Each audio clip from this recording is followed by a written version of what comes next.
सोनिया कहती है मैं शादी करूंगी तो, जिस पर सोनिया को उसकी माँ थप्पड़ मारने लगती है। मारिया रोक देती है। सोनिया कहती है आप जो कर सकती हैं कर लें, लेकिन मैं उसी से शादी करूंगी। सोनिया बेहोश होकर नीचे गिर जाती है। उसकी माँ आकर पकड़ती है। बहन भी तभी डॉक्टर को कॉल करते हैं और डॉक्टर को घर बुला लेते हैं। सोनिया की माँ कहती है जैसा सोनिया चाहती है ऐसा मैं कभी नहीं होने दूंगी, जिस पर उसके अब्बू गुस्सा करते हैं और कहते हैं कि अगर मेरी बेटी को कुछ हो गया तो खुद को कभी माफ नहीं कर सकोगी।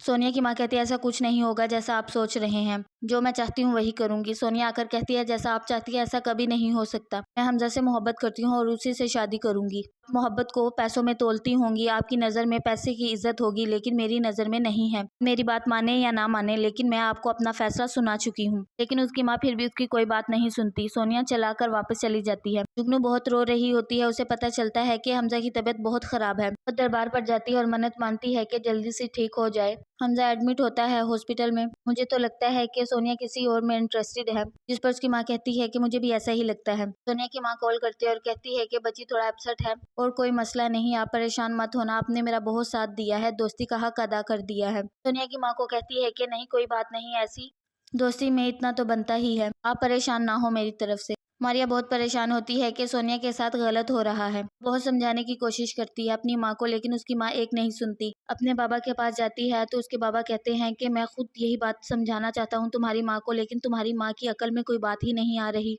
वो जो चाहती है ऐसा नहीं हो सकता, अगर सोनिया को कुछ हो गया तो।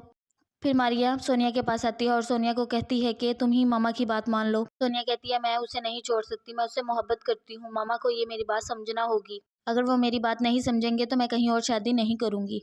जुगनू का भाई कहता है कि घर चलते हैं, यहाँ पर रुकने का कोई फायदा नहीं, हॉस्पिटल में औरतों का रुकना अच्छी बात नहीं है। वो जबरदस्ती उसे घर ले आता है और आकर कहता है कि देखिए मामा इसने जिद लगा रखी थी हॉस्पिटल रहना है। जुगनू कहती है आपने कौन सा मुझे वहाँ रहने दे दिया है, आप मुझे घर ले आए हैं, आप अब क्या चाहते हैं। वो रोना शुरू कर देती है और अपने कमरे में चली जाती है। जुगनू की माँ उसकी भाभी को समझाती है कि जुगनू बहुत छोटी थी, भाई के पास टाइम नहीं था, उनके घर में उसने बहुत वक्त गुजारा है, इसलिए उनसे ज्यादा अटैच है और परेशानी की कोई बात नहीं, वो उससे बहनों की तरह समझता है। वो हॉस्पिटल में है इसीलिए तो जुगनू उसके लिए इतनी परेशान है।